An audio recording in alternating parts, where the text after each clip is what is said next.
all this conversation around graphs, the shapes of graphs, when the derivative equals 0 to find key points, has a very important application, and that is in what we call the applied optimization problems. So our question that we're going to attempt to answer is, how do we optimize or find the most efficient, the fastest, the biggest, the smallest? How do we optimize a value of interest? And ultimately, what we're really asking is, when does the derivative equal 0? Because that's the peak or the valley. That's the optimal point for the most efficient or most profit or least expense or shortest distance or shortest time that we're trying to get after. So let's take a look at a few of these classic optimization problems, and then from there you should be able to solve lots of different types of optimization problems. The first classic problem is what we call the rectangle problem, where we're generally trying to either minimize the perimeter, maximize the area, something related to that effect. So let's say a farmer has 80 feet of fencing to enclose a pasture along a rock wall. What that means is he only has to actually fence 3 sides of the wall, not all 4 sides of the wall. So what dimensions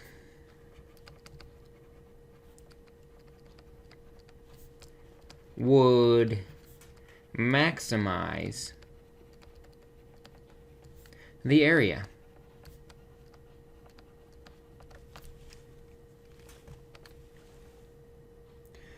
So let's draw a picture to kind of see what's going on. We've got this rock wall already, and what this farmer's going to do is he's going to make a fence that goes alongside that rock wall. So he's really only fencing 3 sides.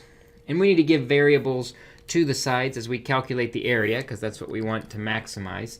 So we'll say it's an x by y fence, which means the other side's also x, if we're thinking about perimeter.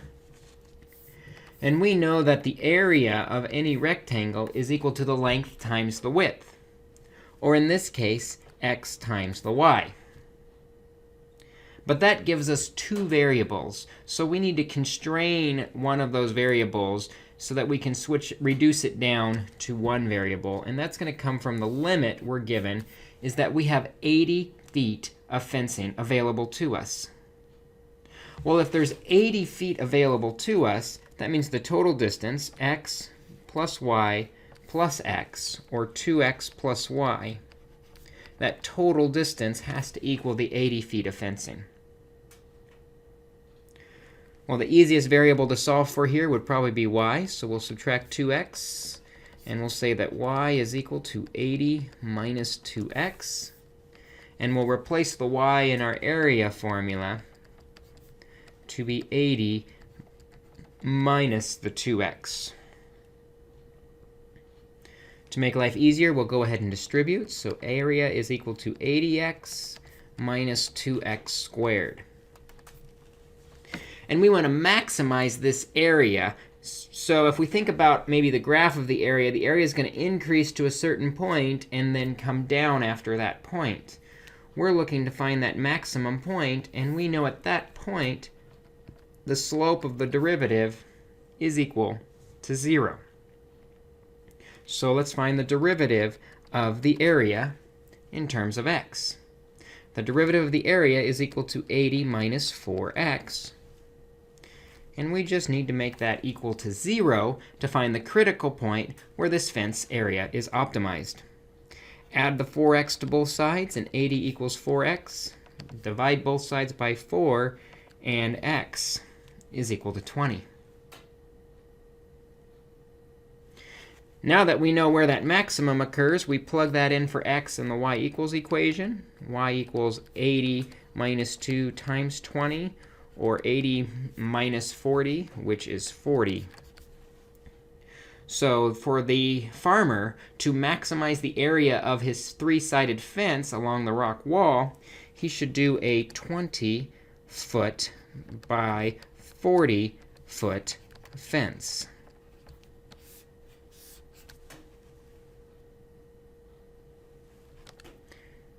And I think fence actually has a C in it. So, 20-foot by 40-foot fence. And that's the idea of the rectangle problem. Let's try another problem. This is probably one of the most classic problems of all calculus.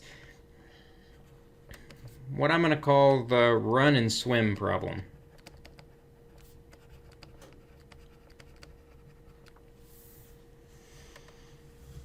And rather than write this all out, I'm just going to kind of draw a picture and narrate what I'm talking about. We've got this river. That's water. Does that look like a river? We've got this river, and a person is on one side of the river, and he wants maybe a pot of gold that's on the other side of the river.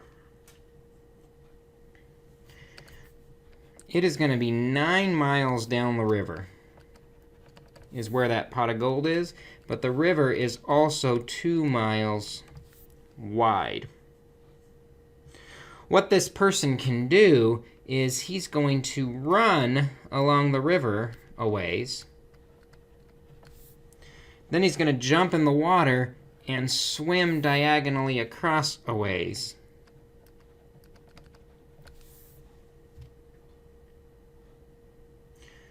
What we want to know is how far should he run, so we'll call the running x, before he starts swimming, in order to get to that pot of gold in the most efficient, quickest way possible. Well, we need to know a few things about this person. Let's say the person runs 6 miles per hour and swims 3 miles per hour. So how far should the person run? So let's write out the question. How far should the person run before swimming?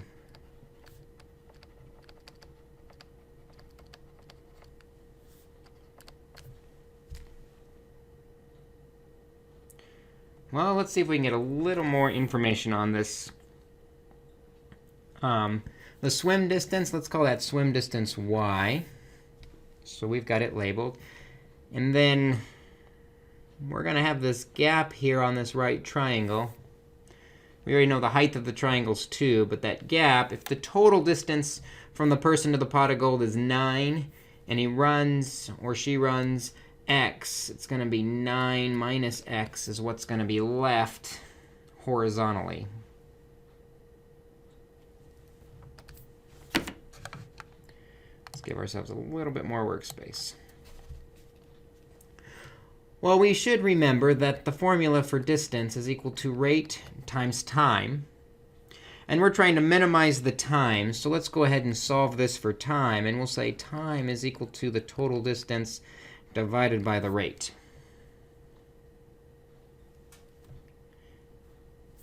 And we know that the person is going to be running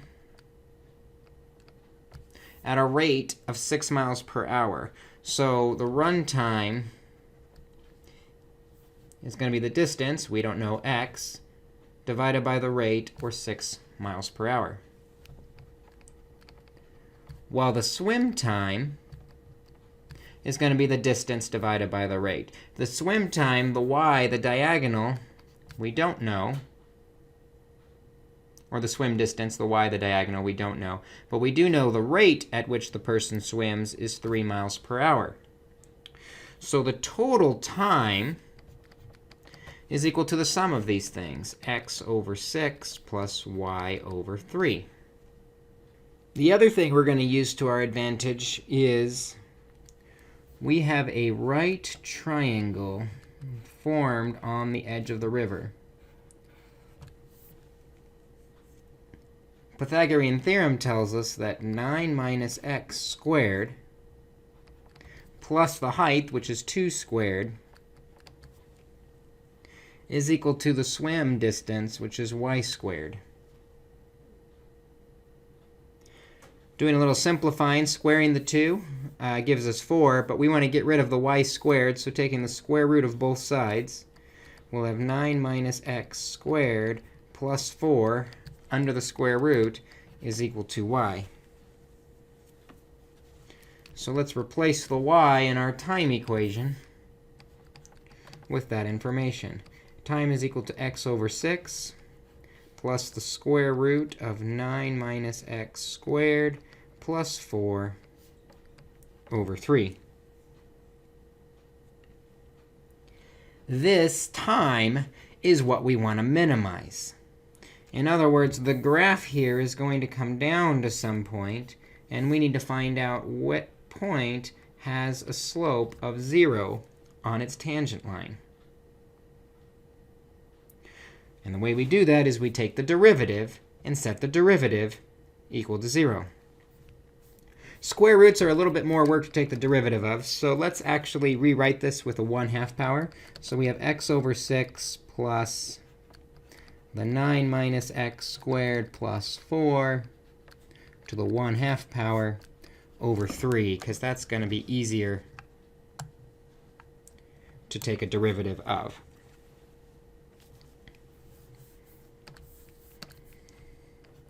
So the derivative of the time, the derivative of x over 6 is just 1 over 6, plus,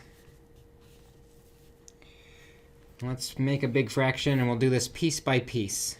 First, the 1/3 is a constant, so that's going to be out front.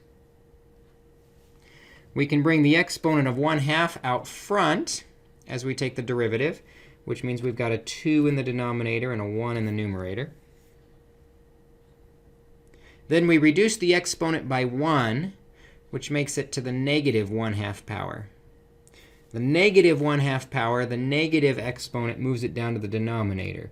So now we've got 9 minus x squared plus 4 to the 1/2, but in the denominator because of the negative exponent. Then we have to multiply by the derivative of the inside using our chain rule. So we've got this little piece, the 9 minus x squared, that we can take the derivative of, brings the 2 out front, times the 9 minus x. Reduce the exponent by 1, just leaves 9 minus x.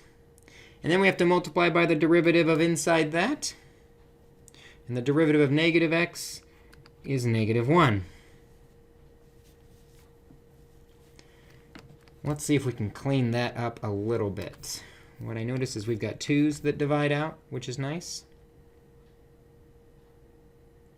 So, let's take this negative and do a positive times a negative is a negative. So we've got 1/6 minus, we're left with the 9 minus x in the numerator.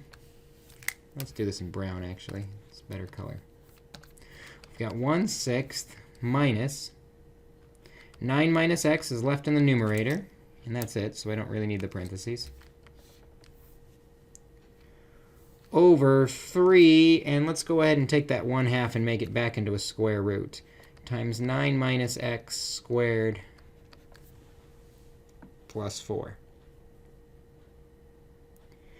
And we know when this derivative equals 0, we've got our minimum time. Switch over to purple. We're going to add that second fraction to the other side, giving us 1/6 equals 9 minus x over 3 square roots of 9 minus x squared plus 4. We now have 2 equal fractions.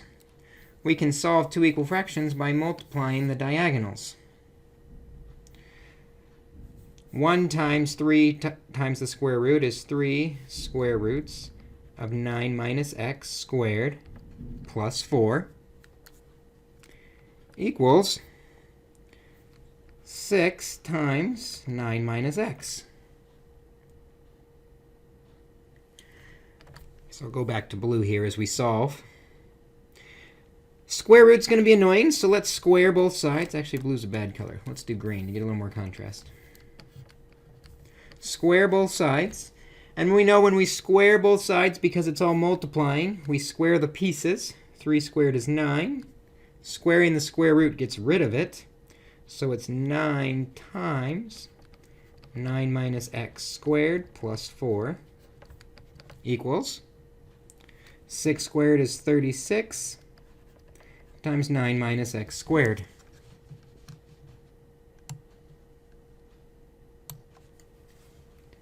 Let's distribute the 9 onto both parts here. Will give us 9 times the 9 minus x squared. Plus 9 times 4 is 36 equals 36 times 9 minus x squared.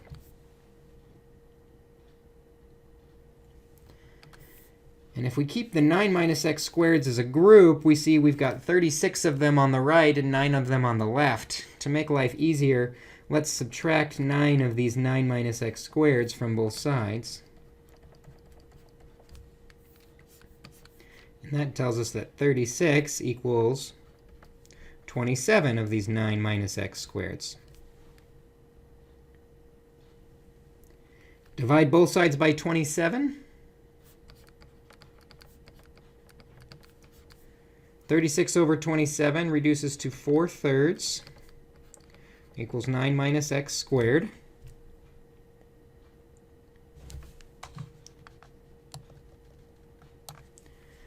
Get rid of the squared with the square root of both sides, and we get 2 over the square root of 3 equals 9 minus x. And I'm going to add x to both sides and subtract. Oops, it's plus or minus 2 root 3. Sorry, that's important. If we add x to both sides and add and subtract the 2 root 3 from both sides, we get x is equal to 9 plus or minus 2 divided by the square root of 3. Pulling up our calculator to take a look at this, we've got 9 plus 2 divided by the square root of 3 is one answer. But what you notice is that gives us 10.15. Going back to the original, the whole distance was only 9. If I go 10.15, I'm actually going past my pot of gold and having to go backwards. That's not the best strategy to go about. So we probably don't want that solution. So let's try again, and we're going to do 9 minus 2 divided by the square root of 3. And we find out x, the distance we should run, is about 7.85.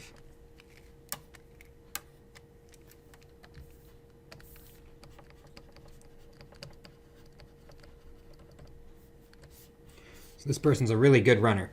He's going to run 7.85 miles before the person jumps into the water, and either she or he will swim the rest of the way. So now we know she or he's going to run 7.85 miles, jump in the water, and swim the rest of the way to the pot of gold. That'll be the quickest way to get to the pot of gold. That's the run and swim problem.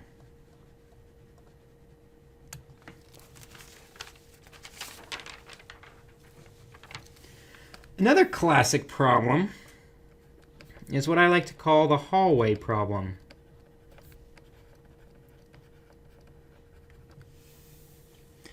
The hallway problem is best illustrated with a picture.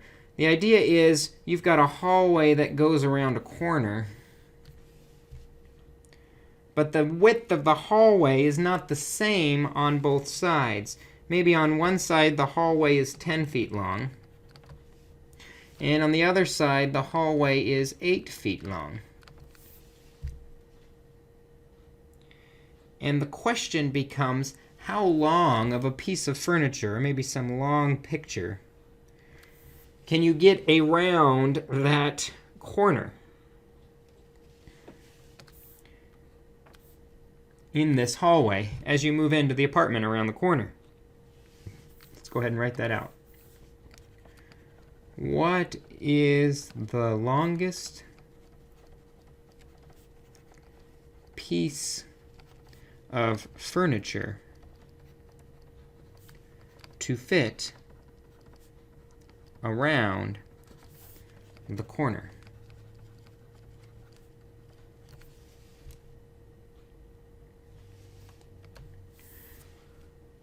Well, to set this up, we need a little bit more information on here. One thing we're going to be interested in is what is the angle theta that we're going to be at in order to maximize our distance. Now we know from geometry, if I extend the wall from the top side across, this vertical angle across from it is going to have the exact same measurement. So we get a triangle to the left, and if I drop a line down, we have a triangle to the right. We actually have two similar triangles, but one has a height of 8 feet, and the other one has a base of 10 feet.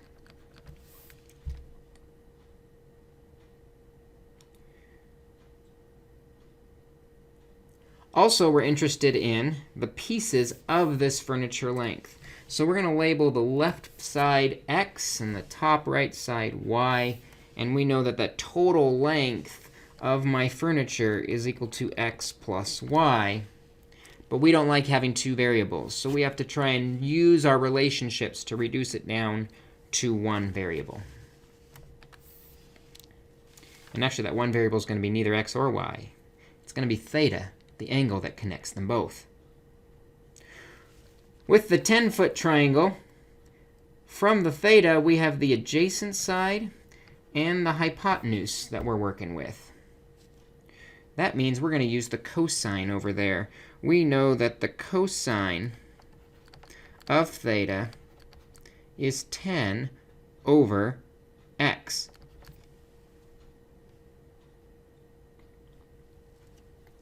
And with the other theta on the y, we've got the opposite side and the hypotenuse.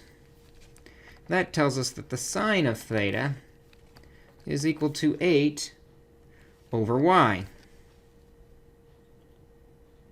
Solving both these equations for x and y, we multiply by x and divide by the cosine. X is equal to 10 over the cosine of theta.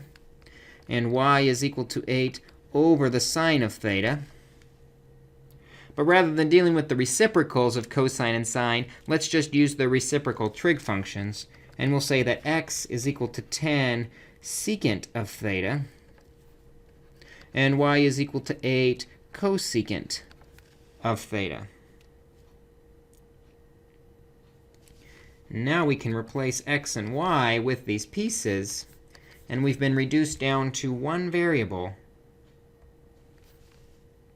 The length is equal to 10 secant theta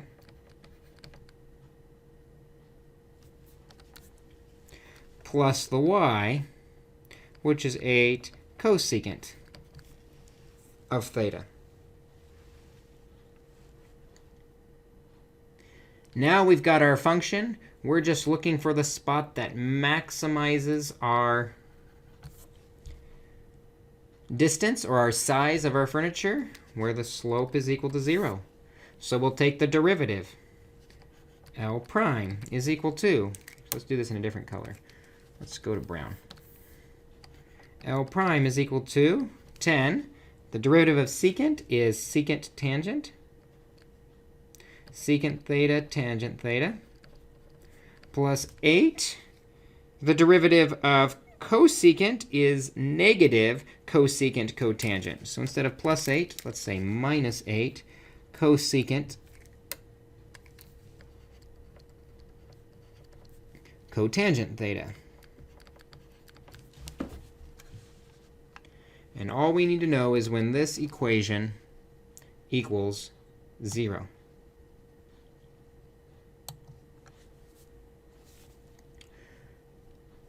Well, let's start by moving the negative part over to the right side. So we've got 10 secant theta tangent theta equals 8 cosecant theta cotangent theta. And probably the easiest way to solve this would be to change this all into sines and cosines, since we're more familiar with sines and cosines, and seeing if we can establish what's happening here. So we'll make a fraction. 10's in the numerator. Secant is 1 over cosine, so it's 10 over, we've got a cosine theta. Tangent is sine over cosine, so we've got a sine theta over cosine. Cosine times cosine is cosine squared. Equals, a fraction for the right side, 8 cosecant is 1 over sine, so that puts a sine theta in the denominator. And cotangent is cosine over sine, so cosine theta over sine theta. But we already have a sine theta, so now it's sine theta, or sine squared theta.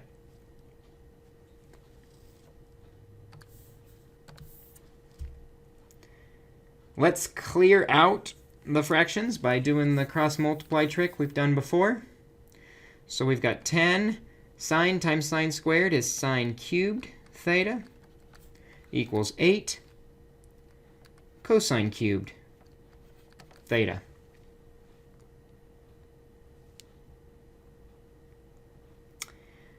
Let's move the numbers to one side and the variables to the other side. We're more comfortable with tangent, which is sine over cosine. So let's move the cosines to the right. Or to the left. We're going to divide both sides by cosine cubed theta. And we'll move the numbers to the right by dividing both sides by 10. Sine cubed over cosine cubed is tangent cubed.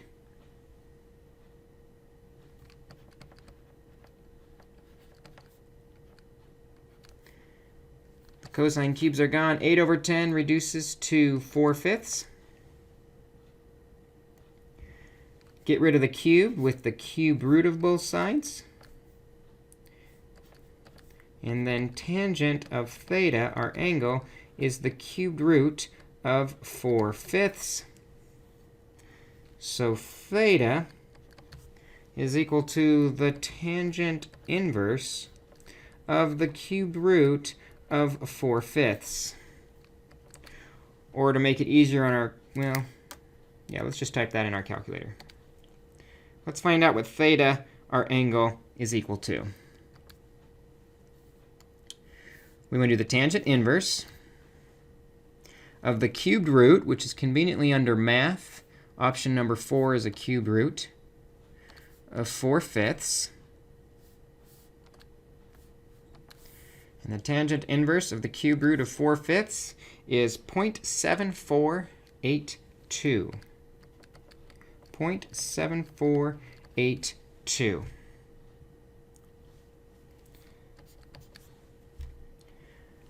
But if you remember our picture wasn't interested in the angle, 0.7482 radians. That's what we just found, is that angle. We're interested in how long is the x and how long is the y. Which means we have to come back to our x equals and our y equals equations in order to find those pieces. So we have x is equal to 10 over the cosine of our angle, which is 0.7482.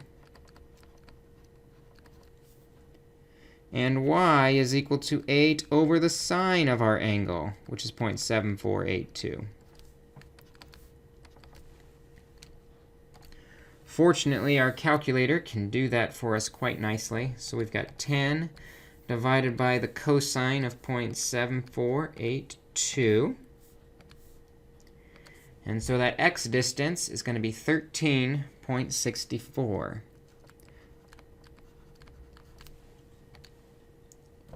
For our y distance, 8 divided by the sine of 0.7482 That y distance is 11.76.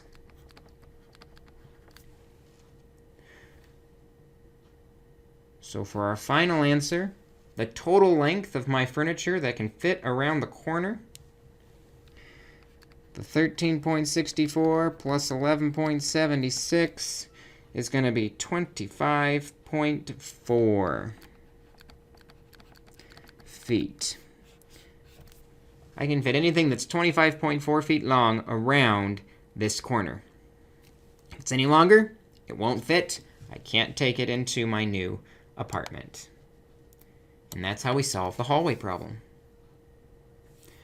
So these applied optimization problems can come in many different forms, but the philosophy is always the same. Find out some relationship between the variables, take the derivative, and set that derivative equal to 0, and we can optimize, either maximize or minimize, depending on the context, almost any situation. Take a look at a few and try a few, and we will discuss it more in class.